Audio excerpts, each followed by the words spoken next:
അതെ സാറേ, എൻ്റെ ഒരു കേസ് ഉണ്ടായിരുന്നു. SI ഇടിച്ച് കണ്ടിലിട്ടെന്നാ. അത് ഉച്ചയ്ക്ക് മുമ്പ് അങ്ങ് തീർത്താ കൊള്ളായിരുന്നു. പെങ്ങടെ മനസ്സമ്മത ഉച്ചയ്ക്ക് 3 മണിക്ക് ചെല്ലാമെന്ന് വാക്കുകൊടുത്തു. എന്താ പേര്? തോമ. ആട് തോമ.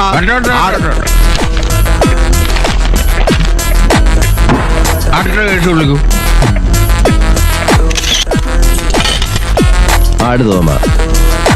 ഇന്നലെ അങ്ങ് മനസ്സിരുത്തിയത് കൊണ്ട് എന്റെ പെങ്ങടെ മനസ്സമ്മതം നന്നായി കൂടാൻ സാധിച്ചു. ദൈവത്തെ ഓർത്ത് ഞങ്ങളെ ഉപദ്രവിക്കരുത്. നിങ്ങളെ ഉപദ്രവിക്കാൻ വന്ന 1.5 ചക്രം ഗുണ്ടയൊന്നുമല്ല ഞാൻ. നിയമം പഠിച്ച നിങ്ങൾക്ക് സമയത്തിന്റെ വില ഞാൻ പഠിപ്പിച്ചു തരാം. എങ്ങോട്ട് പോകുന്നു? ചേപ്പാട് തറവാട് വരെ ഒന്ന് പോവുക. ഇന്ന് വെൺമണി വിഷ്ണുവിന്റെ സപ്താഹം വായന ആരംഭ. അവിടെ ആർക്കും വായുഗുളിയൊന്നും വാങ്ങിക്കണ്ടല്ലോ. എന്നാ പോണ്ട.